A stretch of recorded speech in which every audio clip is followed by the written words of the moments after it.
Justine Waters answered the phone when it buzzed, finding a message from her husband Tom. He had been away for work, and the message said the business was done, and he was on his way back.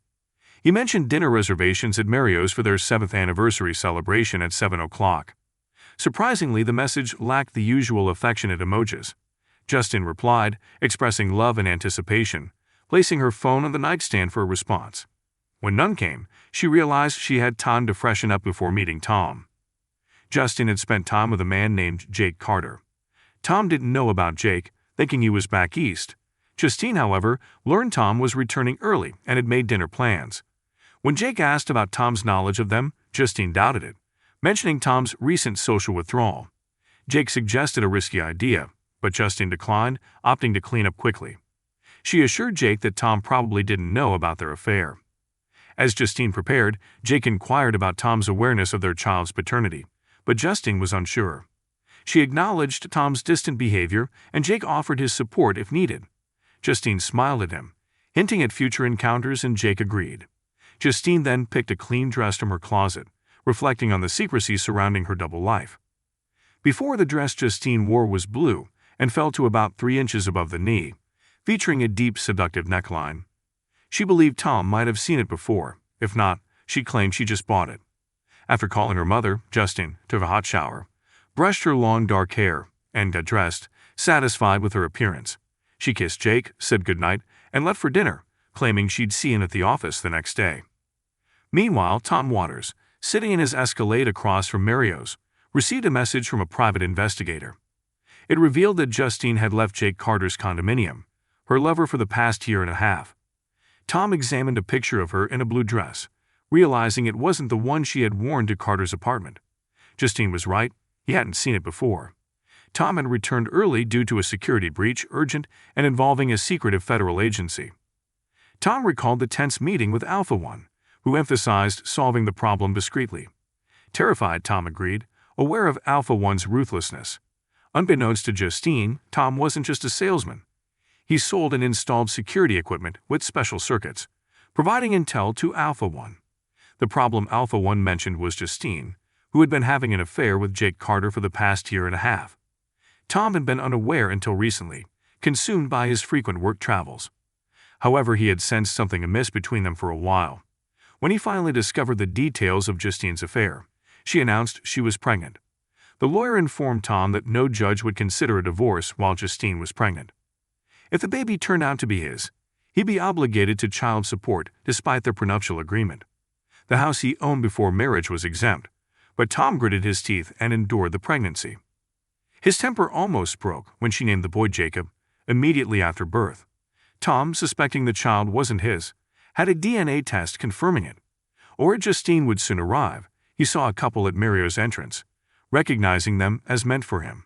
Tom parked, grabbed his briefcase, and headed inside, acknowledging them quietly. Seated in a corner booth, he noticed the khaki-clad man and woman in another booth nearby. As he perused the menu, Tom saw Justine arriving and sat at the side. Greeting her neutrally, he commented on her appearance. Justine explained her new dress, and after ordering, they heard their song playing. Justine hinted at dancing, and despite the circumstances, Tom agreed, thinking it might be their last anniversary. He asked, "Would you like to dance?" and stood up. "I don't mind," Justine said, extending her hand. Tom took it, leading her to the dance floor. They danced in each other's arms, but Justine noticed Tom maintaining distance, as if he could barely touch her. When the song ended, Tom escorted her back to the booth, where their food awaited. "Is something wrong, Tom?" Justine inquired. "You seem reserved." "It's our anniversary, yes," Tom replied. "The thing is, your dress smells like it's been hanging in Jake Carter's closet for a long time, and no matter how hard you try, you haven't been able to cleanse your body of his stench completely." "What?" Justine asked, offended. "Jake Carter? Are you serious?" "Yes, you know Jake Carter, one of the senior partners at the law firm you work at," Tom said casually. "Of course I know him," Justine retorted sarcastically. I certainly hope so," Tom continued. "After all, you've spent enough time in his bed. Plus, he's little Jacob's sperm donor." "This is outrageous," Justine exclaimed. "I'm not going to sit here and listen to you talk to me like that." "Actually, sit," Tom said, opening his briefcase. "You're going to sit there and absorb whatever information I decide to give you, especially after what you've been doing for the last 16 months. I don't know what you're talking about, Justine protested. Sure you do, Tom said, dropping a piece of paper in front of her. It's the result of your baby's DNA test. According to this, Jacob is not my son. The next sheet is another DNA test that proves the sperm donor is none other than your lover, Jake Carter, the man you named Jacob after. Confused, Justine asked, how could you have gotten Jake's DNA? It was easy. You brought it home with you at least 3 nights a week, Tom replied, pulling out a thick folder. This is a copy of every email, text message, and email between you and Jake for the last 16 months. There's no such thing as internet privacy. Okay, I admit it, she said. Jake and I fooled around once, but it was just sex. It didn't mean anything. Tom tossed the folder onto the table, saying, turn to page 75, and go about halfway down the page until you find the passage I've highlighted. Tell me what you see. She flipped through the pages, reaching the one Tom referred to. Her face paled as she read her own words to Jake. I want to hear you say the words you wrote to him, Tom insisted. Please don't make me do this, she begged. Either you do it, or I will, and I don't care who hears it, Tom replied. Tears streamed down her face as she reluctantly read the highlighted passage. I love what you're doing to me, Jake. I have never felt as wonderfully fulfilled as I have in the last 16 months. I can't wait for you to knock me up with another baby, she read aloud. In all the time we've been married, I don't remember you ever talking to me like that, Tom said. Is that all you have? She nervously asked. No, I have pictures, audio, and video. Hours upon hours of video, Tom admitted. You must really hate me, Justine said quietly. Yes, of course I do. She looked up, shocked by his words, feeling as if he just slapped her. There was a time when I would have taken a bullet for you. How long have you known? I had my suspicions even before you told me you were pregnant. I did some digging and got evidence, enough to satisfy the prenup. However, by the time I spoke to a lawyer, you had informed me that you were pregnant. The lawyer explicitly told me that no judge would consider divorce until after you had given birth, child support and all. But now that Jacob is born, I had more than enough evidence to do my job. So I filed for divorce on grounds of adultery, Tom explained, pointing to 2 people at a neighboring table who approached them. This nice man has something for you, Miss Justine Waters, the man said. Yes, Justine responded quietly. The man placed a heavy paper envelope in front of her. You have been served, he informed her, and tears rolled down Justine's face. Yes, Tom said, handing her a pen. Divorce papers. Look at them. They're exactly as we agreed in the prenup. Sign them now, and I'm ready to give you a bank check for $2,145.63, the exact amount you had when we got married. Don't ask for anything else. I already know about your secret little slush fund. You can keep it. All your things were delivered to your mother's house. Yes, she knows, and she's very disappointed in you. But she's agreed to let you stay with her until you find a place of your own. For the boy, not for you. But I don't want a divorce, Tom. I love you, please, Justine pleaded. Don't insult my intelligence, Justine. Listen to this, he said, pulling out his phone and replaying her earlier conversation with Jake. Her eyes widened as she heard her own voice coming from Tom's phone. How did you get that? She asked. Well, I'd tell you, but then I'd really have to shoot you on sight. As much as I hate you right now, I really don't think it was right to deprive little Jacob of his mother, Tom said with a smile that lacked warmth. To you, I was nothing more than food stamps and a guardian while your baby daddy got all the benefits. Just so you know, your ticket is punched. No more free lunch, at least not from me. What about Jake? She asked. Worried about daddy, huh? Luckily, we live in a state that allows lawsuits for alienation of affection. He's being served right now. It may or may not lead to something, but it's the principle that matters, isn't it? Either way, his problems are just beginning. Today, I spoke to Hamilton Parker, your managing partner. I showed him my evidence and expressed my displeasure, knowing that one of his senior partners was involved with a subordinate, specifically a subordinate who is my wife, at least for the time being. Mr. Parker was quite upset and more than a little concerned that Mr. Carter's antics might draw unwanted attention to his firm, not to mention a rather significant financial burden. He agreed that it would be best if Mr. Carter was no longer associated with the firm and assured me that he would discuss this with his board of directors this evening. He also agreed that it would be wrong to penalize you, especially since you're a mother with a newborn baby. After all, Mr. Carter was your boss, if I may say so, and he didn't want to expose the firm to a potential sexual harassment suit, given your work history. He agreed it would be best to keep you on board, at least for a while. But I assure you, Mr. Carter's problems are just beginning, Tom said. How much do you know about your lover? I mean, really? No. What are you talking about? Justine asked. I'm talking about his clients, the people he does business with. I mean, who he really represents and what he does when he's not stuffing you into his mattress. What do you know about that? I don't know. He doesn't talk to me about any of that stuff. That's probably a good thing. Let's just say Jake Carter has a very interesting clientele, the kind that attracts the attention of certain federal agencies that can make a man disappear without a trace. You know what I'm talking about. You scare me, Tom. And you should be scared, he told her. Are you scared enough to stay away from Jake Carter? Because he's going down, and if you're anywhere near him when it happens, you're going down too. Who are you, Tom? She asked. Really? He smiled, nodding his head at the papers in front of her. Sign the papers, Justine, and stop this farce now. I probably told you too much already. And by the way, your credit card has been canceled, and your house key doesn't work anymore. I changed the locks today while you were with Jake. I also took care of the bank account, so you no longer have access to it. Considering you save half your earnings into your own secret account, that shouldn't be a problem for you anyway. You had everything, didn't you? She asked. Tom shrugged his shoulders, defeated. Justine looked over the divorce papers and saw that they were exactly as Tom had said. She signed the papers and handed the pen back to Tom. He smiled, took the pen, and looked over the papers. The process server witnessed the signatures, and the woman accompanying him notarized the signed documents. Tom handed the papers back to the man. I'll make sure this gets to your lawyer, Mr. Waters, the man said. Thank you, Tom said. After they left, Tom turned to Justine again. I think you should give your rings back, he told her. Do I have to do that? I love those rings, she exclaimed. Apparently not enough to stay out of Jake Carter's bed. Justine tearfully removed the rings and placed them on the table. He put them in his pocket before turning to her. I believe our business here is concluded. Is that your conclusion? Is that all we have to say? She asked. What more needs to be said? Tom asked. Why did you do this on our anniversary? She asked, tears streaming down her face. Do you know how humiliating that was for me? Do you know how humiliating it was for me to find out that you've been fooling around with me all this time? And how humiliating it was to find out that Jacob wasn't my son? And how humiliating it was for me to find out you expletive Carter on our anniversary. Don't give me that, Tom said. We're done. Goodbye, Justine. I never want to see your face again. With these words, he went back to his food without looking at Justine, who was wiping her face. The waitress came over and asked if everything was okay.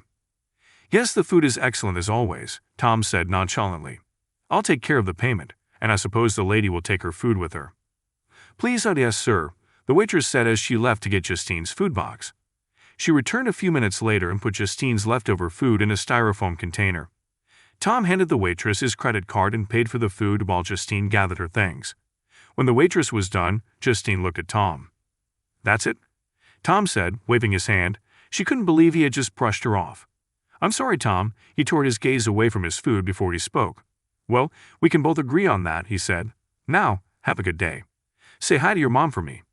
Oh, and happy anniversary, he added with a slight smile. Justine, not believing the calm manner in which her husband had basically just tossed her out like trash, ran out from the table sobbing. Tom smiled and went back to eating. He noticed several diners looking at him with disdain, but only smiled back, shrugging his shoulders. Outwardly, he may have been calm and collected, but inside, he was emotionally shattered. 5 years down the drain. At least now the worst was over. Epilogue. Tom managed to get through the next few days without incident. It hadn't been easy.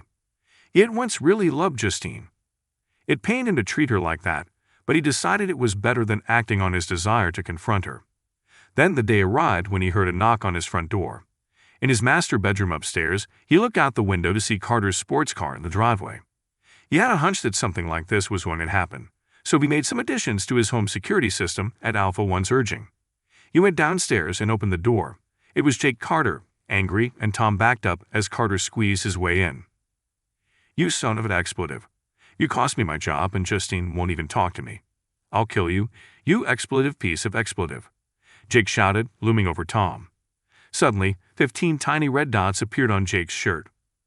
Emergency storm, an electronic voice shouted from speakers built into the walls. Don't move. What the hell is this? Shouted the uninvited guest. He raised his hands as if swiping the dots. Suddenly, there was the jerky sound of a gunshot, and Jake looked down to see 15 darts sticking out of his body. He reached up, but he never did. His eyes rolled up, and his body collapsed to the floor. "I don't think you're going to be able to kill anyone today, Carter," Tom said calmly, grabbing his phone. He pressed an icon on the phone and heard a man's voice.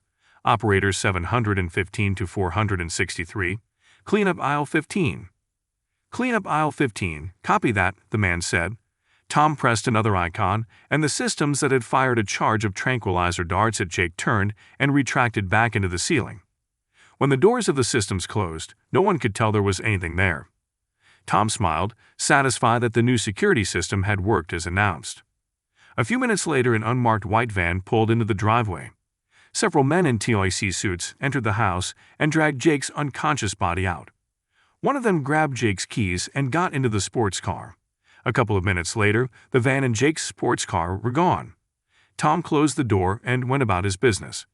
A few days later, after Tom had bought a caramel mocha at a local coffee shop, he was stopped on the street by a large man in a dark suit and sunglasses. "Alpha 1 wants to talk to you, Mr. Waters," the man growled. "Now." "Okay," Tom said, a little discouraged by the man's behavior. He followed the man to a long black limousine parked on the side of the street and got in after the man opened the back door. "Waters, good to see you're out," Alpha 1 said after the door closed. "Itis, sir. I have a lot to do," Tom said. Alpha 1 smiled and put his hand on Tom's shoulder in a friendly manner. "You're welcome, Tom. When it's just the two of us, you can call me Regis," said the one-eyed man. "I wanted to give you an update on Mr. Carter. He sings like a canary." "Thank you, Alpha." "Regis. So he says all the right things, then?" Tom asked. "Oh yes, he does. Right off the bat," said Regis. "But now he's literally singing like a canary. Seems the combination of those tranquilizer darts in the new security system and the serum we use to extract the information we need has turned his brain into applesauce. Right now, he's swinging on a swing in a metal cage and chirping like a bird." "Oh," Tom said. Regis pulled an envelope out of his jacket pocket and held it out to Tom. "We got him to settle out of court with you before he got too incompetent to sign his name," Regis said. "He was so grateful to be alive that he agreed to a lot more than you wanted." "Well, that's good to hear," said Tom. "By the way, I want you to know that I'm really impressed with your new system," Regis said. "Now that we got what we need from Carter, I'm glad you didn't use the 5-caliber chain guns I suggested." "Me too," Tom said. "I had my carpet cleaned recently." Regis grinned at that. "Have you heard anything about Justine?" Tom asked.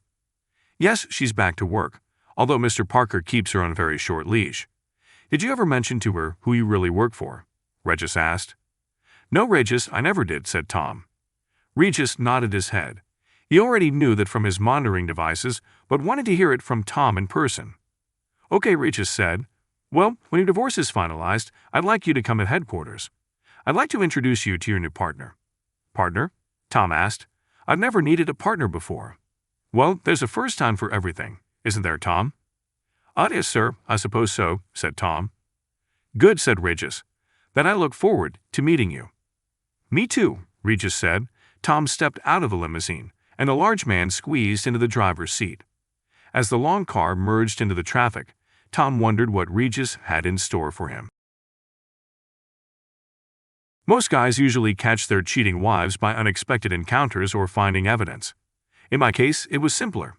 My wife accidentally emailed me, probably because her email program suggested my name, and she clicked without checking, a common mistake, especially when in a hurry.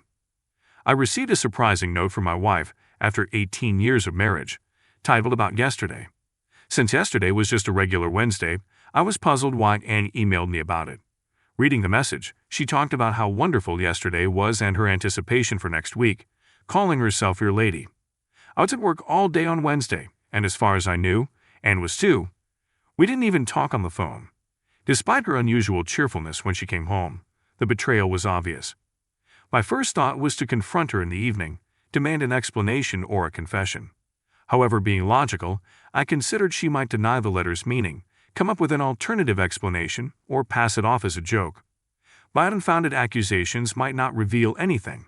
After thinking it over, I decided to wait. It would be interesting to see if Annie realizes her mistake and explains herself. If not, I've been warned and can use the information about her. Anne sells real estate, so her hours are irregular. She came home much later than me that night.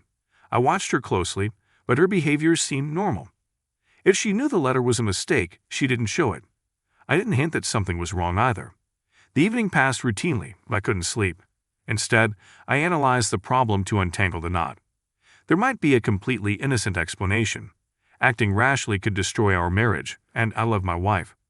If the letter proved an affair, my marriage was under threat, and I needed to take action. The next morning, I went back to analyzing and contacted a detective agency to follow my wife. If she did nothing unusual on Wednesday, it wouldn't ease my fears, but I feel better.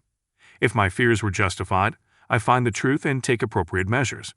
After doing everything I could at that moment, I put it aside and got back to work. Next Wednesday seemed normal. Anne and I left for work and returned home late. Nothing seemed abnormal in her appearance or behavior. I sat in my office, reading stories and trying to hide signs of anxiety. On Thursday, I met with the detective agency. Although not very emotional, I could read emotions. The detective confirmed my suspicions, with photos of Anne at a motel near the airport, entering a room with a man and leaving hand in hand. The detective told me it's always unpleasant to confirm suspicions. I thought for a minute and asked for help again. If the motel is their regular meeting place, I wanted photos of what's happening in the room. The detective agreed, mentioning I'd need to pay the motel manager. I nodded and the proof would be paid back. In my office, I couldn't concentrate on work. Now the doubts were removed. My ability to think seemed to disappear.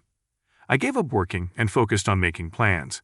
In addition to confirming my wife's infidelity, I understood why Anne accidentally sent the letter to me. I knew her lover, our neighbor Mark Bradshaw. My name, MC Bishop, must have been suggested by the email program. Knowing Mark and his wife were our friends made the situation more painful. I had to do something, but the question was what exactly for ours. I considered various options, from revenge fantasies to begging Anne not to leave. Questions about the affair tormented me, but I finally settled on a plan to achieve my goals. "I'm sorry," the detective said. "It's always unpleasant for us to confirm your suspicions. What do you want us to do now?" After thinking for a minute, I told him I needed their help again. "It seems the motel is their regular meeting place. If that's true, can you take photos of what's happening in the room?" The detective didn't hesitate. "We have a lot of experience getting such evidence. You might need to pay the motel manager for cooperation. If that's okay with you, we can guarantee results." I nodded, "I'll pay for the proof," and went back to my office. Surprisingly, I couldn't focus on work. With all doubts removed, my ability to think seemed to vanish. In the end, I gave up working and concentrated on making plans. Besides confirming my wife's infidelity, I understood why Anne accidentally sent the letter to me, not him.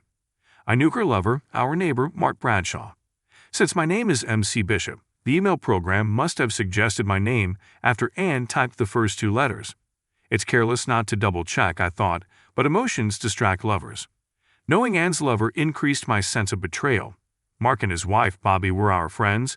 We often had lunch or went to the movies together, and I never noticed a spark between Anne and Mark.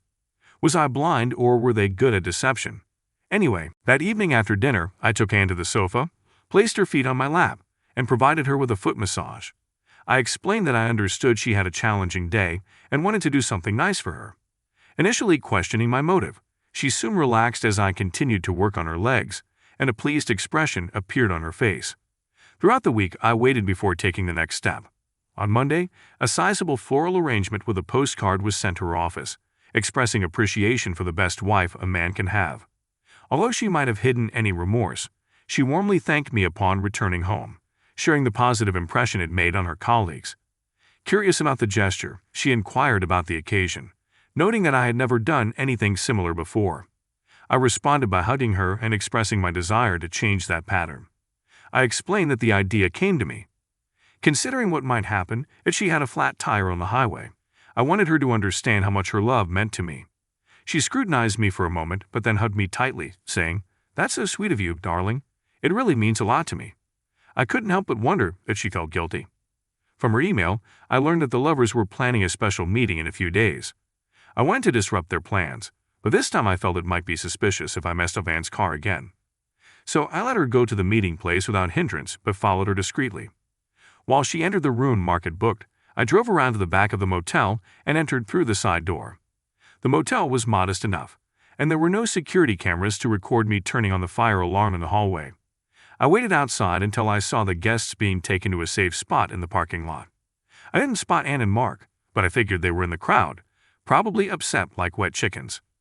Back in my office, I happily watched emails flying between the disappointed lovers. "What nonsense. I'm so angry I'm about to scream," Mark wrote.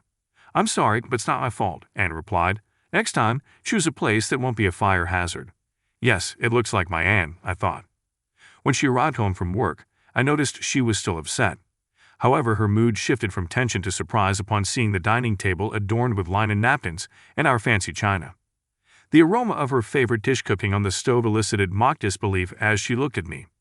In response to her question about my sudden culinary efforts, I modestly explained that I had called her office in the afternoon, learning that her client appointment was delayed. I assumed she wouldn't want to cook. Upon returning home, although fear briefly crossed her face, she recovered quickly and expressed gratitude, saying, "That's so sweet of you, darling. You treat me so well." After dinner, I insisted that she not help with the dishes and escorted her to the office before turning on my favorite TV show. As I returned to the kitchen, I sensed her eyes on me and felt confident that my plan was progressing successfully, despite any doubts Ann might have harbored about her affair. The next letter I intercepted from Mark made it clear that he remained undeterred. He expressed a desire for another encounter with my wife and planned to enhance the experience. Reading Mark's email, I cursed his persistence and regretted Ann's willingness to continue. It was evident that other actions were necessary. I waited until noon the day before their supposed meeting and called a Hyatt hotel. I informed the clerk, identifying myself as Mark Bradshaw, that I needed to cancel my room reservation for the next day. The clerk assured me that my cancellation was helpful due to a large conference they had planned. Satisfied with this information, I decided to visit the Hyatt to observe what would transpire. Sitting with a view of the reception desk, I concealed myself behind a newspaper. A married couple arrived just in time, appearing affectionate and engaged in conversation. However, their mood shifted dramatically upon discovering they had no room. Mark expressed frustration, insisting that he had booked a room days ago. The clerk apologized, explaining that the order had been canceled. Mark attempted to make a new reservation, but the hotel was fully booked. Ann, visibly upset, urged him to leave. Disappointed, Mark followed her to the parking lot, attempting unsuccessfully to calm her down.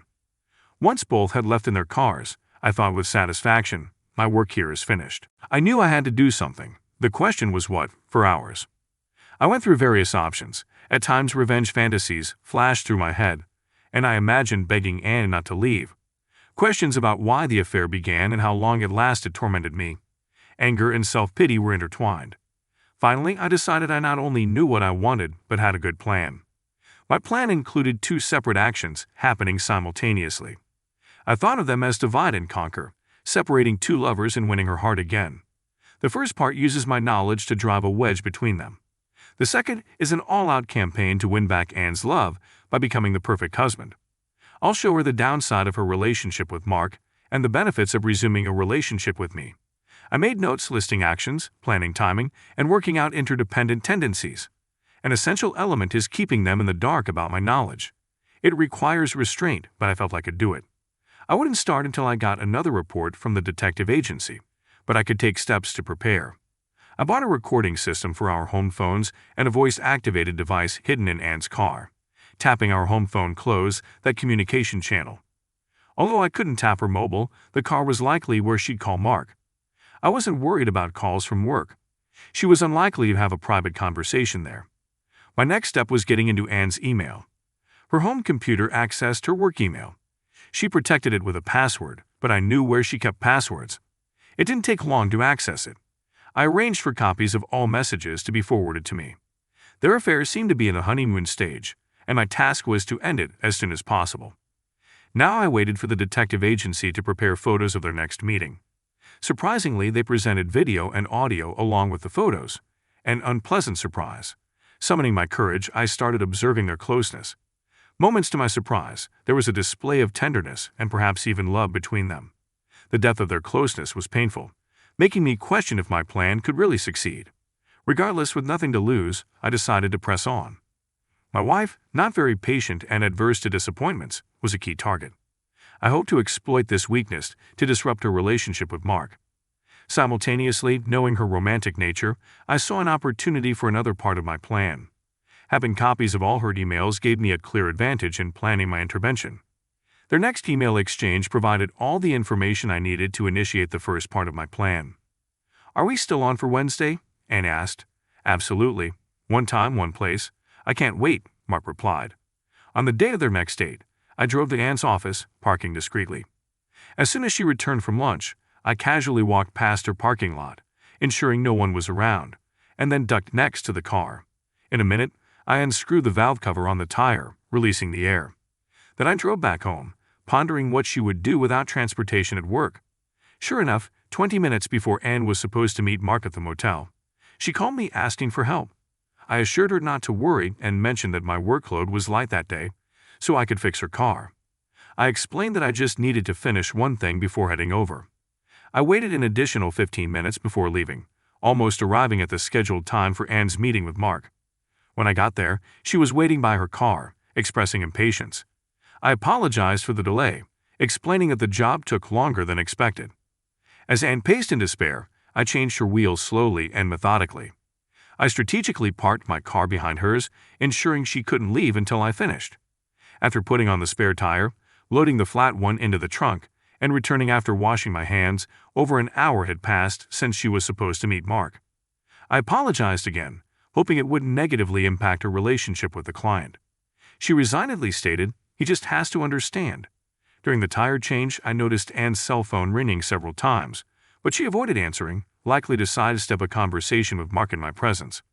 My suspicions were confirmed when I returned to my office and saw an excited correspondence between them. Mark had been waiting at the motel for over an hour, expressing frustration about the flat tire. I thought, good, realizing I had disrupted their plans a bit. When Anne returned home, I intercepted her at the door, informing her that we were leaving. Before she could object, I guided her to my car, opened the door for her, and took the driver's seat. Responding to her question about our destination, I smiled and mentioned that I had a little surprise planned for the evening. I turned on the radio to some quiet music, and we drove in silence. She observed me with curiosity, attempting to discern my plans. Visibly concerned, she inquired why we were coming to the Hyatt. In response, I winked and assured her that she would see. We entered the hotel elevator, and I selected the button for the top floor. Soon, we found ourselves in the rooftop restaurant at the Hyatt Hotel, known for its signature rotating dome. I informed the head waiter of my name, and he acknowledged our presence, mentioning that we had arrived just in time. Following that, he led us to a table on the outer edge, offering a view of the city lights. Curious, Anne asked suspiciously why I had chosen this place. I explained that there was no specific reason, just that I thought it would be a great setting for my pretty wife. She tensely smiled at the compliment, inquiring further about how I managed to get us a table, considering the big convention in town. I casually explained that it was not a problem. I had called that day and booked a table. Although Anne didn't react much, I knew my success contrasted sharply with Mark's failure. Continuing, I mentioned that I had booked a table as soon as I found out about their rendezvous plans and took the liberty of ordering. She expressed her gratitude, saying she didn't mind, thankful for my concern. She relaxed, and her delight increased as the waiter brought a bucket of ice and a bottle of champagne. After a few toasts, she cheered up further when the waiter brought oysters on half a shell. Internally acknowledging that I wasn't a big fan of oysters, but Anne loved them, I pressed on. As the main course, the waiter then brought a salad of salmon niçoise with black olive sauce, impressing Anne with a smile. She remarked that she thought I was going to order something heavy like a big steak. I reassured her, saying that the salad was the perfect option, knowing she liked salads, and besides, we didn't want to eat too much. She looked at me questioningly, but I didn't provide any additional information. For dessert, the waiter brought 2 bowls of fresh raspberries with a spoonful of whipped cream in liquor glasses filled with Grand Marnier. Anne thoroughly enjoyed it. Driving home, she unbuckled her seatbelt and snuggled up to me. The combination of drinks and oysters seemed to have the desired effect. Sensing she might be both upset and excited after the failures of her recent dates, I led her straight upstairs to our bedroom. I suggested she change into her nightgown while I took care of other things. As she turned to the closet, I quickly checked the guest bedroom to ensure everything was ready. Returning, I was pleased to see she chose a transparent black nightgown that concealed and revealed the curves of her body. Guiding her to the guest bedroom where scented candles burned around the open bed, I explained that touch and smell would be the only senses she needed that day. Placing a sleep mask over her eyes, I led her to the bed and undressed her, laying her on fresh linen sheets. Waving a bottle of almond butter under her nose, I instructed her to smell it. I poured some water into my hands to warm her up and began with a short foot massage. She moaned with pleasure, and I continued gradually moving up to ensure she was completely relaxed, focusing on her shoulders and arms. I turned her over and repeated the process on her back until she moaned again. Our shared pleasure reached its peak and a culminating moment before we collapsed. I removed the mask from her face, and it seemed she either fainted or fell asleep from exhaustion. Carrying her to our bedroom, I covered her with a sheet, and she quickly drifted off to sleep. After a brief sponge bath, I returned to bed, feeling satisfied with how the evening had unfolded. Anne and I typically followed different schedules, but she woke up early the next morning. Upon going downstairs, I found that she had already made coffee and breakfast. Her eyes sparkled as she expressed her gratitude for the special night. I responded, expressing my happiness that she enjoyed it and acknowledging that I would remember it for a long time. She gave me a smile, and I sensed that Anne and I were making real progress. Later that day, I intercepted an email confirming that Mark was still attempting to arrange a meeting with her. Mark apologized for the Hyatt Hotel incident, expressing confusion about losing his reservation. Anne replied, suggesting maybe it wasn't meant to be. Mark urged her not to give up and proposed spending Saturday together at their lake house, as Bobby was leaving town. No booking issues, no fire alarms, just a hot time, signed with love. Knowing Mac always plays golf on Saturdays, Mark suggested leaving while Mac is there. Mark eagerly anticipated being with Anne again. It was clear to me that my plan had reached a critical point. I felt the strategy of divide and rule gaining strength. I needed to do something this weekend to avoid losing my progress. Their new plans posed a real problem. I couldn't cancel my golf game, and Anne could find an excuse to leave. Touching her car was out of the question. Suspicion could jeopardize everything. I needed a way to get Anne to change her plans at the last minute. Suddenly, a brilliant idea struck me, the perfect solution with just one phone call. I stuck to my routine for the rest of the week, but on Friday night, I slightly swapped Anne's mobile phone battery with a dead one. If she tried calling Mark this weekend, it would be on her home phone, allowing me to listen in on the conversation. On weekends, Anne and I dressed casually. However, when Anne came downstairs on Saturday morning in a beautiful skirted blouse, I took notice. As my departure time for golf approached, Anne watched me with some apprehension, likely because I hadn't made a move to put on my usual golf pants and shirt. When 10 a.m. came, and I showed no intention of leaving, it was clear she was preparing an excuse for why she needed to leave. Growing impatient, she turned to me, demanding to know if I was playing golf. Then the doorbell rang. Anne, puzzled, opened the door to find her sister Miriam, whom I had invited for the weekend. The women hugged excitedly. Anne, surprised but pleased, welcomed Miriam. Miriam explained that Mac had invited her at the beginning of the week since she had no plans. Anne and Miriam, though close, didn't see each other often due to the distance. Anne was delighted to have Miriam there. Turning to me, she realized why I hadn't played golf and appreciated the opportunity for her sister to visit. Inviting Miriam to breakfast, I suggested she might want to change into something more elegant than jeans. Although she looked great as she was, Annie blushed but quickly recovered. I suggested helping Miriam carry her bag to the guest room while she changed, mentioning that I needed to make a quick call. Observing her walking down the corridor, I soon heard some muted curses when she returned, holding her unresponsive mobile. She expressed frustration about the dead battery. I sympathized, suggesting she could use the home phone, but she dismissed it, stating that the call wasn't important. She then inquired about where we should have breakfast over the weekend. I spent time bonding with my sisters, attempting to lift their spirits. As Miriam prepared to leave on Sunday afternoon, she hugged me, expressing gratitude. Intentionally, she commended to Anne, "You have a special husband." Anne seemed to wince slightly, but she smiled and hugged me, promising that she would. Despite my confidence that Anne had used the weekend to call Mark, I wasn't concerned if it was on our home phone, as I had it recorded.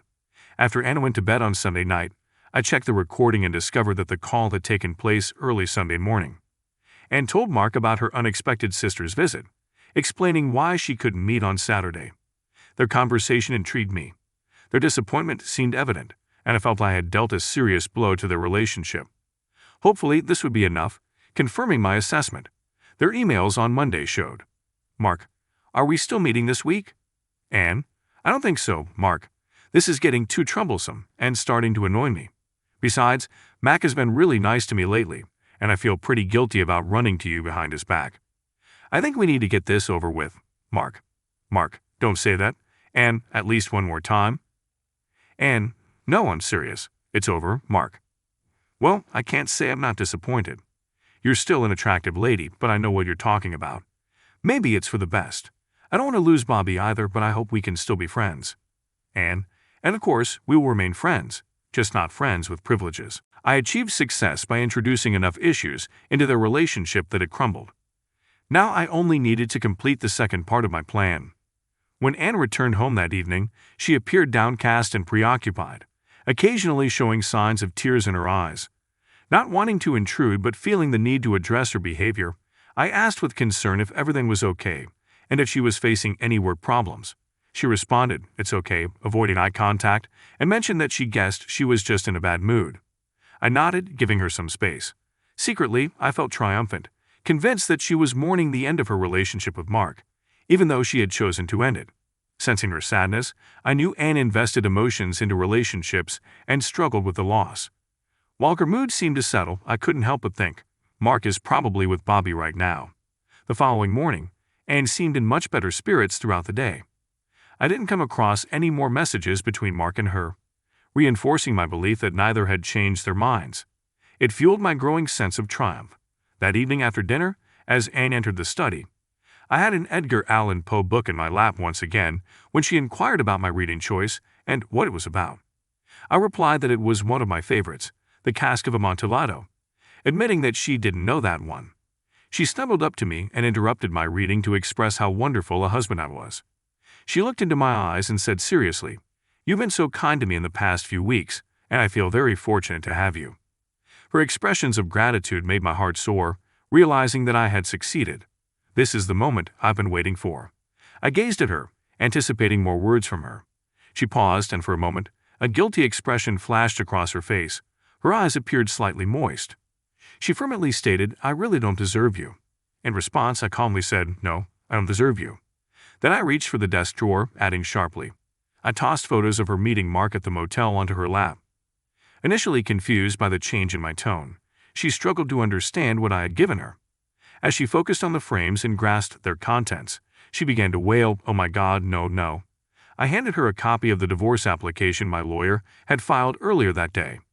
Her breath caught in her throat, but I thought, isn't there any way? "No," I coldly interrupted, passing her another stack of papers.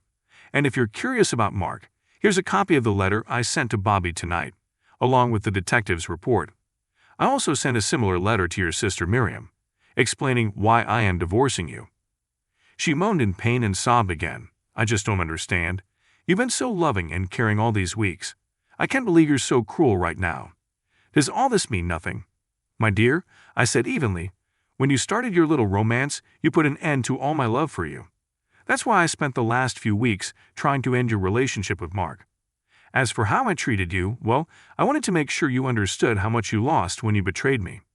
My goal was to take away from you the same thing you took from me, and from what I can tell, my plan worked perfectly." Anne collapsed on the sofa, sobbing piteously.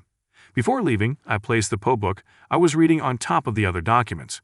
The text was still open on The Cask of Amontillado, and I used a marker to highlight the passage containing the Manter family motto, "No one dishonors me with impunity." I'm a 37-year-old guy, and I've been married to Judy, who's 32, for about 2.5 years. It's hard to pinpoint the exact moment things went south, but I think it started with an annoying phone call. I was in the living room watching football highlights when Judy's phone kept ringing. Annoyed, I brought it to her in the kitchen and asked her to handle the call. Turns out, it was about us getting transferred out of state. Judy got a promotion she'd been working hard for, but it meant we had to move. She asked for my advice, and I ended up supporting her decision, not realizing the impact it would have on our marriage. Long distance seemed doable at first, but it took a toll on us. We started with regular calls, but as time passed, things changed. Judy canceled a trip back home due to work issues, and I was focused on a big deal. I kept it a secret to surprise her, but our communication suffered. We hadn't spoken on the phone for a while, just exchanging texts on WhatsApp, both too caught up for meaningful conversations. I'm sharing this because a friend accused me of being cold and manipulative. The big deal I was working on went through, marking a significant financial milestone for my family. As part of the top 10% wealthiest Americans, I was excited about the future.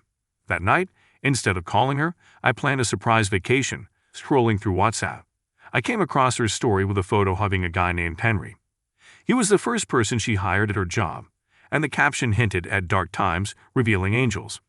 Feeling something was off, I delayed telling her about the deal and flew to California for a surprise visit. That's when I discovered her affair with Henry, and the mutual friend helped keep my arrival a secret. I headed straight to her workplace from the airport, planning to take her out to dinner to share the good news. However, I was informed she hadn't shown up for work that day. I took an Uber to the address provided and noticed the receptionist seemed surprised to learn Judy was married. Not pressing for details, I climbed 4 flights of stairs to her apartment with flowers hidden behind my back. As I was about to knock, I overheard her with someone else, and my heart sank. In just 5.5 months, she had cheated on me. Consumed by anger, I left without confronting her and returned to her office to ask the receptionist to keep my visit quiet, leaving a generous tip. I stayed in a nearby hotel for the following week, trailing her discreetly. She followed a predictable routine between work, yoga, and her apartment, making it easy for me to monitor her movements. I discovered she spent a lot of time with Henry and realized he was the one she was having an affair with. Despite my attempts to contact her, she used work as an excuse and asked for space. Fed up with being manipulated, I prepared divorce papers and waited for her to return home with Henry. Upon catching them in the act, I recorded a minute of their encounter before revealing myself. I confronted her, threatening to share the video unless she signed divorce papers. Despite her pleas for forgiveness and promises to resign and seek therapy, I was repulsed and refused her requests. She said she'd resign upon delivering signed divorce papers, but I still sent the video to her parents to reveal the truth about their daughter. It appeared she had emotionally checked out of the relationship when she took the job, possibly wanting it for a while and potentially cheating on you for some time. She manipulated you into accepting the job, leaving you with no real choice. Major decisions like that can deeply impact a family. Now it's been 5 months since the divorce, and I wanted to give you an update. After the divorce, my ex-wife moved to another state to oversee her company's new branch and started an affair with a coworker, which I discovered during a surprise visit. After the divorce, I took some time to regroup, even enjoying a week-long vacation in the Dominican Republic. One evening, I received a Reddit notification about my initial post, where I vented my anger and frustration. Surprisingly, it gained a lot of attention. While reading the comments, one stood out from someone who had gone through a similar situation a few years ago.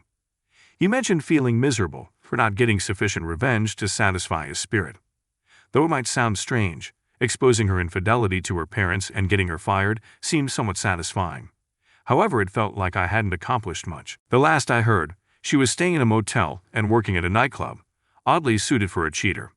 About 3 weeks after I returned from my trip to the Dominican Republic, she showed up at my door, begging for forgiveness and to take her back. It was quite entertaining watching her with puffy, bloodshot eyes, dealing with the consequences. Regardless of the situation, it didn't concern me much as she was already an emotional wreck. My focus shifted to the guy she cheated on me with, Henry. I let her in, and she seemed to think I was reconsidering the divorce, immediately starting to explain her actions and claiming she never thought I'd actually go through with it. She even mentioned losing her parents' respect, thinking I had already punished her enough. I decided to put her to the test by asking a question I knew she'd fail, wanting to confirm she wouldn't disappoint. When I asked her how many times it happened, she answered once, swearing it was the truth. It was hard to believe anything she said after that. My dad used to say it's nearly impossible to look someone in the eye and lie, but she proved him wrong. While I didn't know the exact number of times they had been together, I had a rough idea of when it started, and it certainly wasn't a one-time thing. Skepticism set in, but if I hadn't followed her around for the first 2 weeks in Michigan and heard her in her room the day I arrived, I might have fallen for her lies. Her desire for a private life no longer mattered. As for Henry, I discovered he was a married man, which infuriated me. Seeing an opportunity for revenge, I played a role, making her believe I was considering reconciliation. I asked for time to think, then immediately sent the video to everyone who knew her, including her friend at the office. My first move was booking a ticket to Michigan to expose Henry's married life, using information from Judy. I rented an apartment near his place, keeping an eye on him and waiting to release the videos of his affairs with my ex-wife. Meanwhile, I watched his wife, Amy. She was stunning with blonde hair, gray eyes, and a captivating smile. Initially planning to seduce her and blow to her husband, my feelings took an unexpected turn. Amy turned out to be a kind and genuine person, and we developed a close friendship. I'd even started seeing less of Henry. During our conversations, Amy shared her marital problems, with her husband barely paying attention to her until recently. Unbeknownst to her, this information gave me the ammunition I needed. I revealed the truth to Amy and showed her the video, which haunted my dreams. She was easily convinced, and we planned how she would confront Henry, although I wasn't there to witness it. I ensured he knew I was the cause of his troubles. The last I heard, he was facing deportation. Now I can say I feel music satisfied. Letters were sent to various people, including family, friends, homemakers, professionals, factory workers, doctors, lawyers, educators, priests, preachers, and even Facebook friends. The common thread among them was their connection to Amy Taylor and slasher Josh Long.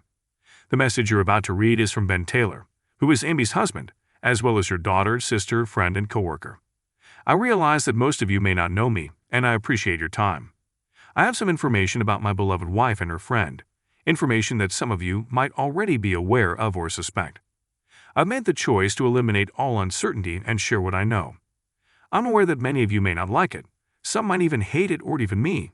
However, I'm prepared to face the consequences. Please take a look at the first attachment. There's a picture of Amy and Josh sharing a passionate kiss on the screen. The caption says, "For play." This photo was taken 3 months ago at her company picnic. They believed they were discreet, but my friend who was searching for his children witnessed it. He took some pictures and gave them to me, thinking I might need them. That's what a good friend does. I must admit that I became a typical insecure husband after that. I needed to find out everything, even if it hurt me, and it did hurt. Our commitments to each other and to God in front of friends and family were broken due to lust. I hope it wasn't love. I keep tormenting myself with the question, why? Could it be because I left her alone for extended periods, while the Navy SEALs and I were involved in covert CIA operations? No, wait, I never served in the military, and the only SEALs I know are the ones sunbathing in the harbor. Could it be because I left her alone for work? That can't be. I don't go on business trips, and I hardly ever work overtime. I typically get home no later than 5:30 every evening. Maybe it's because I abandoned all my hobbies, left her and the kids to themselves, and had fun on my own, missing birthdays, holidays, and anniversaries. No, that's not the case. My only hobby is making her happy. She seemed to enjoy little surprise gifts and weekend getaways, and she had to keep an eye on me to ensure I didn't go overboard on those occasions. Fortunately, we didn't have a chance to have kids. I wasn't tough on her mentally or physically. I didn't neglect her, and I always made sure she knew I loved her. I spent as much time with her as possible. It helped that she had a job. Otherwise, she wouldn't have had time to be with Josh. The fact that he was her boss made their secret meetings convenient during the day. I was shocked when I obtained concrete evidence.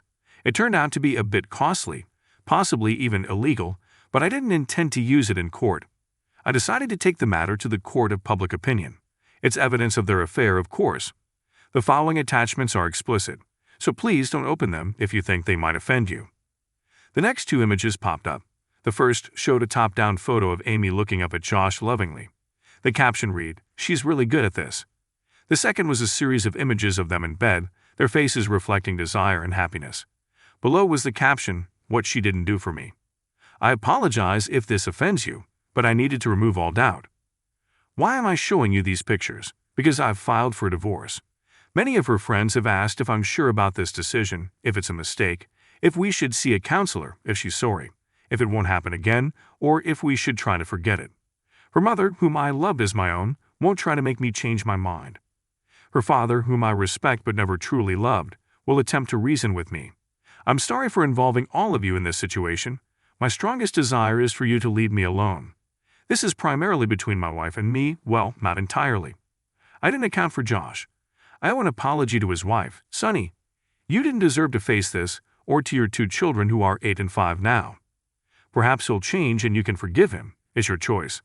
I also apologize to his company and its senior management for involving them in the impending lawsuit.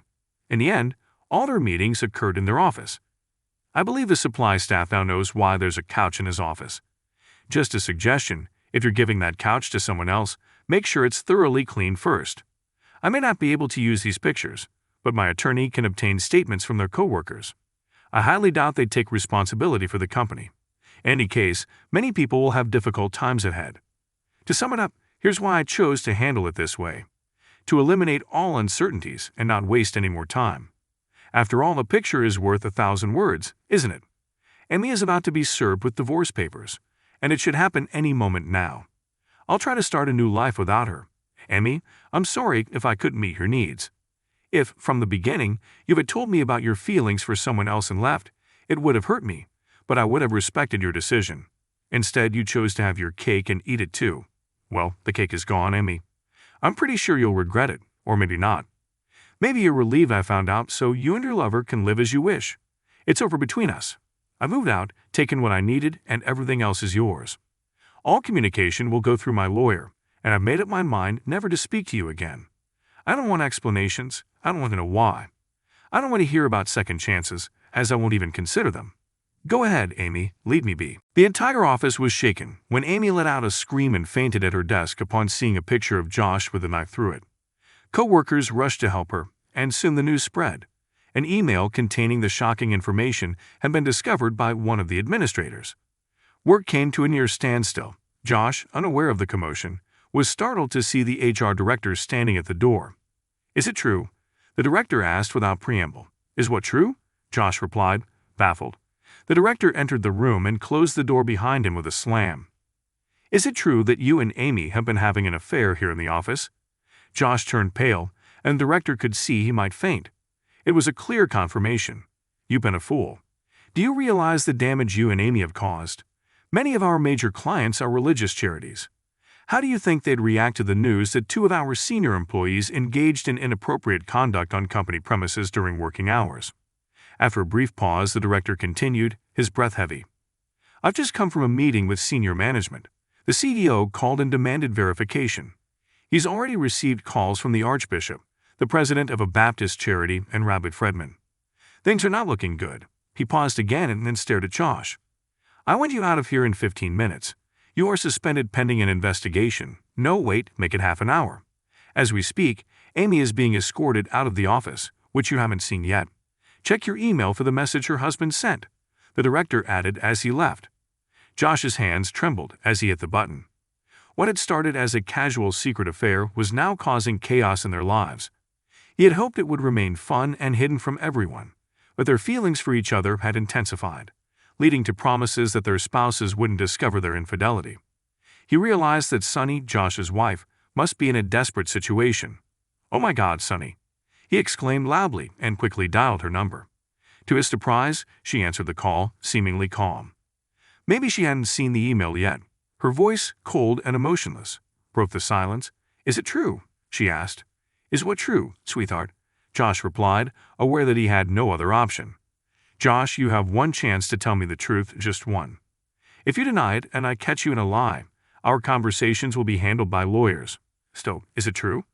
The walls were closing in on him, and he loved her, but he had no choice. I'm so sorry, honey. Yes, it's true, he confessed, but she cut him off abruptly, her voice sharp and unyielding. I'm packing 2 suitcases with your favorite things. They'll be in the garage.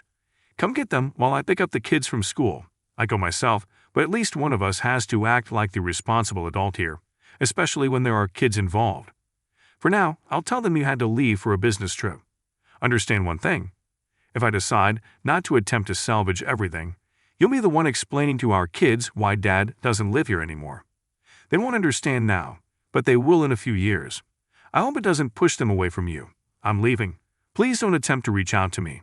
If I decide to, I'll initiate the contact. There was a moment of silence that seemed to stretch for an eternity. Then came a piercing scream. Damn you! She yelled before abruptly ending the call, leaving him staring at his phone like a snake before he let it slip from his grip. Almost immediately, the phone began to ring. Glancing at the caller ID that displayed Amy, he answered hesitantly. For a minute, all he heard were the sounds of crying and sniffling. Then she spoke, her voice so hushed he could barely recognize it. Josh, what are we going to do? He's my life. We were planning to start a family next year. I can't bear to lose him. I can't. For the 20th time that day, he was overwhelmed with a profound sense of sadness. What have we done? He wondered aloud. I feel the same way about Sunny, but honestly, Amy, I don't see a happy ending for either of us. If we truly loved each other, we might embrace our freedom and be together however we liked. Each other, yet we never intended to be together, you know. Our careers are over, if not now, then very soon. Sunny has kicked me out, and I'm uncertain if we'll ever be together again. I'm genuinely sorry for Ben. Do you think that if I talked to him, explaining there was no love, it might help? I'm willing to do that, Josh suggested. No, she replied resolutely. I believe the best thing for you right now is to keep as far away from us as possible. Every time he sees you, they'll remember what we did. He's never been violent, but he's never been hurt like this. I'll speak to you later, only if I believe it's a good idea. She paused briefly before adding, no, I don't think it's a good idea. All they need to do is discover that we're communicating, and that would undermine everything we're trying to rebuild. I'm sorry it has come to this, Amy. You know I never meant to hurt you. I feel the same way, she replied with a sigh. I hope things work out with Sunny. I know how much you love her. I can't believe we were ever that foolish. Goodbye, Josh, and good luck with that. She hung up, leaving Josh alone with his thoughts. As promised, Ben never spoke to Amy again. He remained uncooperative, refusing negotiations and court-mandated counseling sessions. Instead, he opted to face a contempt charge, turning up at the office to be served with the charge by the jail. Confused police officers took his statement, and after no arrest warrant was issued, the judge expressed skepticism but sent him to jail over the following weekends, releasing him on Sunday nights so he could attend work. Amy eventually canceled the counseling sessions, admitting defeat. The divorce proceedings dragged on for nearly a year. Amy still harbored a flicker of hope that Ben would return, but when her mother saw an announcement of his upcoming wedding, she gave up hope. On Ben's wedding day, Amy, overwhelmed by emotions, got drunk for the first time in 2 years. While time might not completely heal all wounds, it made the pain more bearable. Eventually, Amy began dating again.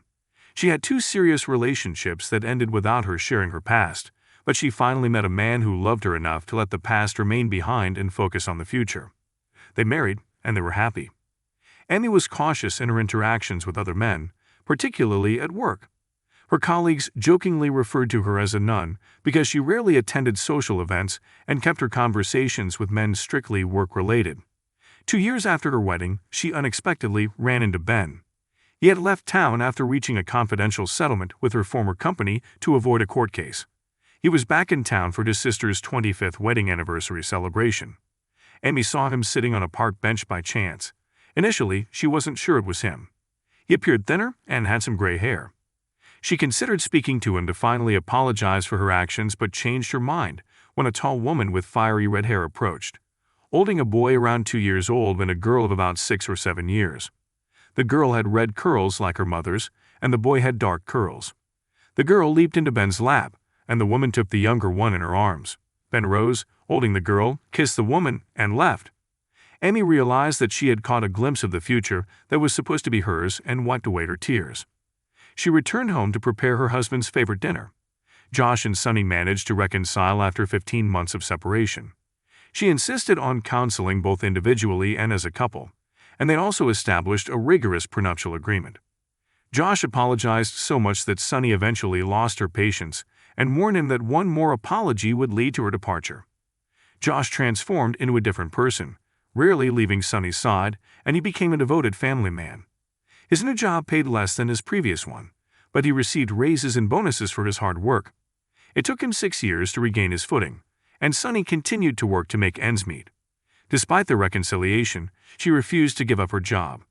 She occasionally went out with colleagues for drinks or attended quarterly work seminars, and her independence bothered Josh, but she was secretly pleased by it. Their life was different from the past, but they were committed to building a better future for themselves and their children. One day, Josh realized that he and Amy had been living a bed life approximately 12 times, with an average duration of 30 to 45 minutes. Considering the longest estimate, it amounted to about 9 hours, a stark contrast to the years of suffering and the devastation of Amy's marriage. Was it worth it? Absolutely not. I told my wife Emily that my seminar finished a day early, but I couldn't change my flight, so I'd be back on Tuesday night. She was supposed to pick me up at the airport around 6 o'clock. She expressed some frustration about me being away for another night, but said she would be delighted to see me after. After thinking for an hour, I realized I had been away from home a lot. I decided to prioritize my wife, with whom I've lived for 17 years. I went to the airport, almost gave up, but then noticed a flight to an airport near our hometown leaving in half an hour. I bought a ticket, and an hour later, I was in the air. 3 hours later, I landed, rented a car, and expected to be home around midnight. Emily had to find a way to express her joy at my early return. Just before midnight, I arrived home to a dark house, and Emily's car was gone. Puzzled, I called her, and she answered, saying she had been asleep, planning to pick me up at 6 in the morning. Curious, I inquired about her being asleep, but not at home. She explained the phone didn't work and mentioned a repair scheduled for the next day. I informed her I wouldn't be on the 6 o'clock flight and would stay a few more days. She expressed longing for me and asked me to come home as soon as I could. As I finished the call, I noticed a hint of laughter in her voice. I dialed our home phone and it rang normally. I went up to our room, searched for Emily, but she was nowhere to be found. I realized something was off.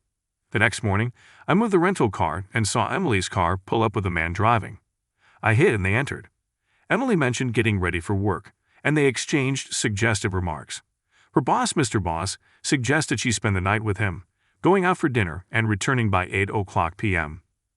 I overheard plans about a lodge tour and arranging a pickup at the airport. Emily even made a comment suggesting she might offer the man a beer and apologized for any inconvenience. Shocked and hurt, I started planning my next steps. In the midst of their conversation, I learned her boss was transferred from the company headquarters in Houston, which Emily had mentioned before. To find out his name, I discreetly asked the female receptionist at Emily's workplace. She provided me with the needed information. His name was Jeffrey Ross, and he had a wife and 2 teenage children. His wife would stay in Texas until their kids finished school, and then they would join Jeffrey in Springfield. He searched for a house every night after work. I looked up the last name Ross in Houston and found 3 Jeff Rosses. The first call was successful. I asked if she was Mrs. Jeffrey Ross, and she affirmed. Pretending to be Dawn Watson from Halifax, I mentioned planning a surprise party for her husband Jeff. She responded positively, and I provided flight details, explaining that the company would reimburse him. She promised to keep it a secret. Next, I called Emily's friends and family to invite them to the surprise party, using the excuse of her promotion. Everyone was pleased, and I asked them to arrive at our house by 7 o'clock p.m. I contacted a restaurant, ordered food and drinks, and specified the setup on the veranda by the pool. On the day of the plan, I arrived at the airport early. As passengers headed to the baggage area, I approached unaccompanied women, asking if they were Mrs. Ross. Mrs. Ross approached me, looking like a movie star. I introduced myself as Ron and explained that my wife worked for her husband, trying to ease her suspicion. We collected her luggage and headed home, arriving at 6:30. I explained it was an outdoor party for her husband and a celebration for my wife's birthday. By 7:30, all the invited guests were in place. I asked them to park behind the church, and I planned to hide in the living room. When the guest of honor arrived, I would turn off the patio lights as a signal for everyone to be quiet. As 8 o'clock approached, I noticed Emily's car pulling up in front of the house. I switched off the lights on the deck and hid behind the curtains to create a quiet atmosphere. The door opened, and I heard Emily and Jeff laughing, finding it reassuring that they were having a good time. In a lighthearted manner, Jeff expressed eagerness for some private time, and they began their liaison after Emily playfully took off her thong. Carefully, I turned on the light, surprising Emily. She demanded an explanation for my presence. I calmly reminded her that it was my house, and my name was on the deed. Jeff mumbled about needing to leave, and I'd offered him a drink, surprising both of them. I observed Jeff's thought process, recalling Emily's earlier assumption that I would offer him a beer if I caught them. Before Jeff could respond, Emily's wife burst into the room from the veranda, waving a large purse. His surprise left him defenseless, and Emily's mother and sister joined the scene. Emily received a scolding from her mother and was instructed to get dressed. I turned on the porch light, revealing 20 other people looking at her. I grabbed some food and a beer, returning to my seat. The situation was frustrating, but I realized I wasn't responsible for the mess Emily and Jeff had created. As time passed, the situation settled down. Emily's cousin took Mrs. Ross to the motel, while another cousin assisted Jeff to the car. Emily's mother expressed understanding of my likely upset, but believed Emily was already suffering enough. They departed, and Emily hid in the bathroom. After cleaning up, I sat down with the last beer of the evening, able to relax. Emily entered the room, and I asked her if she was happy and if that's what she wanted. We discussed the incident when I got caught with my boss, and she expressed frustration in me for not coming to her with problems. I grinned and asked if we had a problem. She claimed I hadn't paid enough attention to her, making her vulnerable to Jeff's advances. I couldn't help but laugh as she tried to blame me for her actions. As I closed the bedroom door behind me and locked it, a profound satisfaction washed over me. My chains had been broken. I found emotional liberation and was on the brink of legal freedom. Anticipating my new life with eagerness, I decided to share another exciting story. Instead of being at work, I was surprisingly calm, enjoying a cup of freshly brewed coffee at the kitchen table. This routine used to be a regular and soothing hobby when our kids were young. I'm Evan Johnson, happily married for 25 years, or at least I was until a couple of hours ago. With 4 children, the last one moved out last year, and my wife seemed to be struggling with empty nest syndrome. Encouraging her to find a hobby, I had no idea it would lead to what happened a short while ago. While brewing my favorite coffee, the aroma didn't interrupt their activities. My wife Audrey kept calling her partner Stallion, urging him on with phrases like "Do it, Stallion," and "Come on, baby, I know you can do it." Audrey was so preoccupied that she hadn't noticed the coffee aroma or my presence. Their explicit words exchanged, with Audrey asking him to tell her how much better he was than her husband, made me consider engaging the safety on my weapon. Her boyfriend, a cop, was in my living room, evidenced by his uniform and gear belt scattered on the floor along with my wife's clothes. Amidst their passionate exchange, I overheard Audrey expressing a desire for increased frequency, stating, "Damn it, baby, we need to find a way to meet 2 or 3 times a week instead of just occasionally." This nightmare was unfolding in my own home, and I wondered how I ended up in the middle of it. It was truly foolish. I went to work and left my briefcase behind. Well, to be precise, I left it in the garage because I had put it there while rescuing our cat, Tabby, from under the hood of my car. Tabby was our second cat, and many years ago, I tragically lost our first cat, Clarence, when I forgot to tap on the hood before starting the car on a cold winter morning. The memory of the sound a cat makes caught in a fan belt spinning at 1,000 revolutions per minute haunted me. My briefcase wasn't that important, so I considered leaving it behind. However, I had to visit a client who drove me straight to my house. As I turned onto my street, I noticed a black and white police car parked out front, causing my heart to sink. Fearing something terrible had happened to my wife, I rushed into the house, not even closing the door. Inside, I discovered an unexpected and disheartening scene. My wife's lover and her passionate screams were disturbing. The verbal humiliation she directed at me was worse, but I needed to witness it to gather necessary evidence. Their activities in my marital bed were unpleasant, and the most shocking part was hearing my wife declare her lover superior to me. As the ordeal continued, it felt like an eternity. After about 90 minutes, it suddenly got very quiet, and I assumed they took a break. I overheard my wife asking about a strange smell, and they began hurriedly cleaning up any evidence of their affair. I made a mental note to get tested for venereal diseases. When they noticed me, Audrey gasped, and her lover, a former police officer named Stad Johnson, seemed dejected. He frantically searched for his missing service arm, also known as his throwing arm, upset that the serial number had been removed. I learned from him that my boss had taken his uniform and patrol car. While they were busy upstairs, I had a nice chat with Stad Johnson. Audrey, upset about the incriminating video, wouldn't be available for a ride home. I sent the email to her, and though her words were hard to comprehend, it seemed to revolve around her father, the chief of police. She questioned how I could do this to our kids, but despite the situation, she shared details about our seemingly nice family. Strangely, I found a sense of enjoyment, feeling like I had a fish on a line, reeling it in. I suggested my wife drive her, but her car had been impounded. Audrey's reaction was a high-pitched squeal upon learning the police impounded her car due to a few ounces of unaccounted-for marijuana. Sergeant Mark mentioned the impoundment was a form of compensation for the troubles caused by the police department, and she could retrieve the car after forensics in a few days. Audrey moaned in a sad tone, similar to a lonely hound howling at the moon. Once the officer left, my wife finally regained her speech, expressing love and claiming it was just a fling. I regretted overreacting and apologized, but she seemed shocked and asked what I did. When I revealed sending the video to our kids, she was aghast, thinking they'd be happy for her. As I nodded, she realized I hadn't mentioned one more thing: her lover's wife working at the same company as us. I assured her I advised not to fire her, and explained my attorney's suggestion for child support, estimating around $3,000 a month. Despite the norm of cheating husbands refusing such arrangements, I expressed my willingness. I planned to take time off for a fishing vacation to cope with my pain, reminiscent of the song Deep Sea Senorita, about fishing in the Gulf of Mexico. The lawyer requested a picture of her, possibly for her father or potential legal matters. I shared the video with her parents and colleagues, not intending to be harsh but wanting everyone to know about her new partner. I noted that her friends on Facebook seemed happy for her at this point.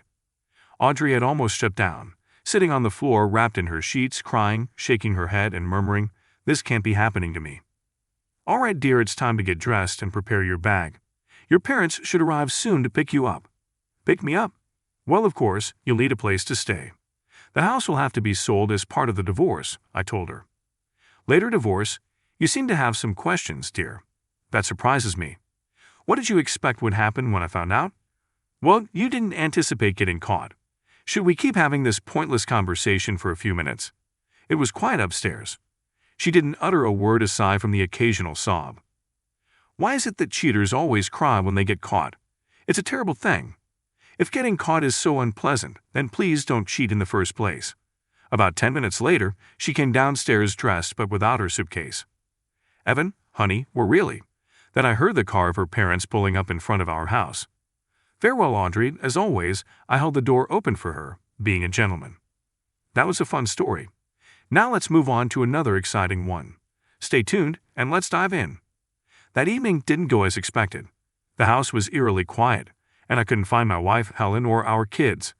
Helen and I, Michael Lewis, have been married for 11 years. When I realized the silence, I noticed a note on the table. "Mike, I'm sorry I can't tell you this in person, but I'm too much of a coward to face you. I met someone else and fell in love. The kids are with me and safe. The divorce papers are in the envelope under this note. As you can see, I'm not asking for anything." Helen, naturally, my day and my life, took a nosedive. Within moments, I was pacing around the kitchen, swearing, going through the divorce papers, and finally slumping into a chair. Helen was leaving me the house and all our money, taking only clothes for herself and the kids along with their toys. The most infuriating part was the last demand. Helen wanted me to sign adoption papers for my kids, allowing her new partner to adopt them. It felt like a done deal. At least now I knew who she left me for, Henry Carslake. I decided to call my soon-to-be ex-wife. I greeted her with a curt, "Hey, Helen." She replied with a simple, "Hi, Mike." I proceeded to inquire about her situation, asking, "What's happening?" Helen explained that she had met someone else and fallen in love with him, as she had mentioned in her note. I responded skeptically, expressing my doubts. "Yeah, of course you did. No one just leaves a marriage and sleeps with a guy. I just hope it wasn't in our bed." Helen requested that I refrain from swearing and act civilized. After taking a shower and changing my clothes, I went out to eat since cooking wasn't appealing in my mood. The food was decent, so I decided to head to a bar and have a couple of drinks. After the day I had endured, I felt like I was owed that much. The man Helen left me for was the owner of Carslake Construction Company. I had done some work for this company in the past, but that was about to change. My friend Paul spotted me at the bar and commented on my rare appearance, asking if I had managed to get away from my family for the evening. I replied that it was something like that and explained that I had returned to an empty house with a packet of divorce papers. Paul expressed his surprise upon learning that Helen was divorcing me and commented that he didn't see it coming. I echoed his sentiment, expressing my surprise at the turn of events.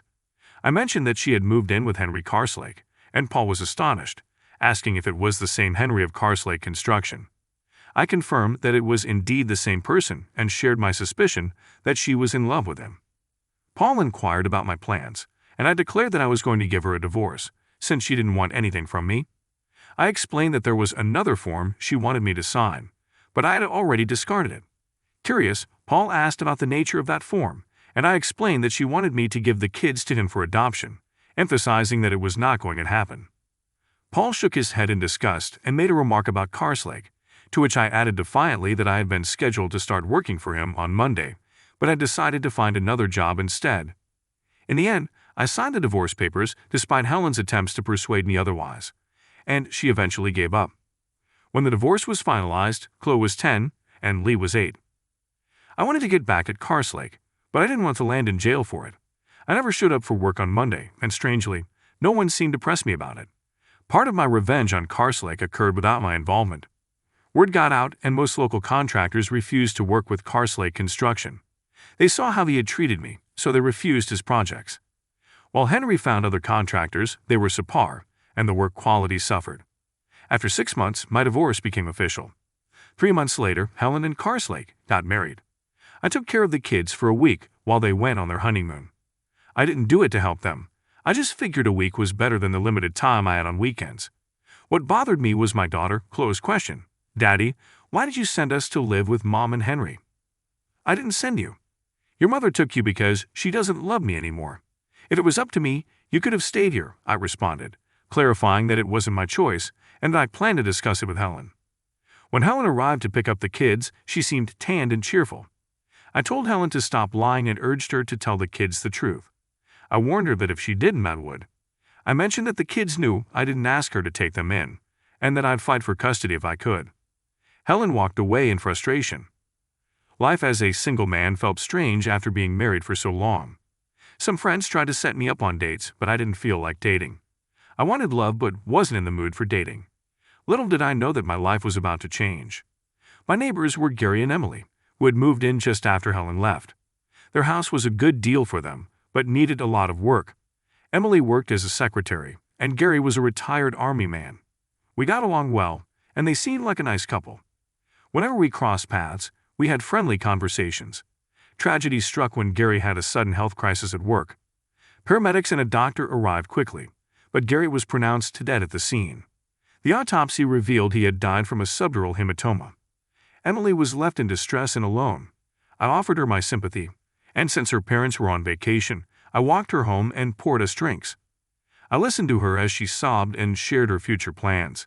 Emily cried and fell asleep on my couch. I covered her with a blanket and slept in a chair in case she woke up during the night. The next morning, as Emily was leaving, Helen was dropping off the kids. "Good to see you're not wasting any time, Mike," Helen remarked. "Come on, Helen, the poor woman just lost her husband," I replied. Helen glanced at me, then turned to talk to the kids. Later that day, I explained to them why Emily was leaving the house. Chloe seemed sad, and I don't think Lee fully understood. Emily later invited me to attend Gary's funeral, which I did. Thankfully, in the UK, mortgages are insured, so Emily wouldn't be left destitute. This was little comfort given her loss. Emily's parents returned from Europe and spoke to me after the funeral. I assured them that I would look out for Emily, since, apart from my coworkers, I was her only friend. I offered to help with minor household tasks to keep her place in a livable condition. The next time Helen picked up the kids, she remained in the car, which was fine with me since I had no desire to talk to her. Emily and I spent a fair amount of time together, not as a couple, but as friends supporting each other. About a year later, I hadn't seen Emily for a few weeks, partly because I was very busy. My friend Paul was rewiring a house for a young couple and asked me to make an offer on a complete plumbing rewire. My offer was accepted, and I had a busy few weeks getting everything finished. While working on the house with Paul, he kept me up to date with news about Carslake. He still had to use a lot of non-local professionals since most of the local guys refused to work for him. With the work on the house completed, I finally had some time to relax. I decided to take Emily out to dinner. She agreed, and we set a time for Saturday night. When I walked in behind Emily, it took my breath away. She was a petite woman with a pixie-cut hairstyle. The dress she wore accentuated her slim figure, and for the first time, I started to feel attracted to her. Dinner went well, and we spent a lot of time discussing our lives. Later that evening, I walked Emily to her door, and she expressed her gratitude for a wonderful evening. I smiled in response, and before I could reply, she surprised me with a passionate kiss that left me breathless. Afterward, she suggested that we go out again to see where things might lead and bid me good night, kissing me on the cheek. This time, we did go out again, and this time it led to us spending the night together. Despite her small stature, Emily was incredibly passionate, and it was a thoroughly satisfying experience. As Emily and I spent more time together, she eventually sold her house and moved in with me. The kids were pleased with my dating life, and it was clear that they would inform Helen, who wasn't thrilled about it. She didn't want me, but Emily did. A year after our first intimate encounter, Emily and I got married. When the kids informed Helen, she simply snorted and turned away. Emily and I went on to have 2 children of our own, Gary and Robert. My older children were now old enough to visit on their own, which reduced my contact with Helen. Years passed, and one day, Chloe announced her engagement. Her boyfriend Josh had proposed the night before. As her father, I offered to help with the wedding expenses. Chloe explained that they initially thought they wouldn't need financial assistance, but Henry had offered to cover the costs with the condition that he would walk her down the aisle. Chloe refused and Henry withdrew his financial support, leaving her upset. I was frustrated with Carsley for his actions, and Emily suggested using the money from the sale of her house to cover the expenses. I hesitated, considering it was her money, but she insisted and encouraged me to inform Chloe that we would cover the costs. Chloe was overjoyed when I shared the news, and we established a budget that accommodated everything they wanted for the wedding while staying under budget. The following day, Chloe informed me that Henry was furious, and Helen was clearly unhappy. One afternoon, Lee showed up unannounced in our garden, wanting to leave home because he was tired of hearing his mother and Henry argue. Emily asked if they were still arguing about the wedding, but Lee revealed it was something else. He mentioned overhearing their intimate moments and suggested that Henry wasn't performing well in bed. We shared a laugh about the situation, and I couldn't help but feel a sense of satisfaction that Helen had left me for someone who couldn't fulfill his responsibilities when it mattered. Lee decided to stay the night at our house to avoid any conflicts at home. On Chloe and Josh's wedding day, Helen didn't seem pleased. Chloe told her that she and Henry would sit behind Emily and me during the ceremony. The church service went smoothly. I agreed to have Helen sit at the top table at the reception. Meanwhile, Henry sat with Emily, Robert, Gary, and Lee. After all the speeches, the caterers removed a few tables to make space for dancing. Josh and Chloe led the first dance, and Emily and I joined them, along with Helen and Henry. Later, we found ourselves at the bar, and Gary and Robert were sitting with one of Chloe's bridesmaids and her children. Lee asked Emily if she wanted to dance, and I encouraged him to go for it. Helen took the opportunity to approach me, clearly having had a few drinks, and I had a sense that this encounter might not end well. She began commenting on Emily and me, remarking how young Emily looked and how she hadn't aged despite being the mother of 2 boys. Helen then went on to criticize Emily's appearance, mentioning her weight and attire. I reminded her that we were divorced, and she no longer had the right to comment on my life. Helen continued to make derogatory remarks about Emily, and I defended my wife, telling Helen that Emily was more of a woman than she ever was. I even hinted at my satisfying intimate life with Emily. Helen was left stunned as Henry joined the conversation. I pointed out to Helen that when she left me, she thought she was trading up for something better, and maybe she was or wasn't, but I had moved on. I had my own life, a loving wife, and 4 wonderful children. I walked away, leaving Helen and Henry to their own devices. Emily and I danced to slow music, and as we danced, she asked me about the exchange at the bar. I told her to kiss me, promising to explain later. We shared a kiss, knowing that Helen was watching. After breaking the kiss, I smiled at Helen, who turned away to order another drink. As I looked at Emily, I couldn't help but think that I had indeed traded up for something better in my life.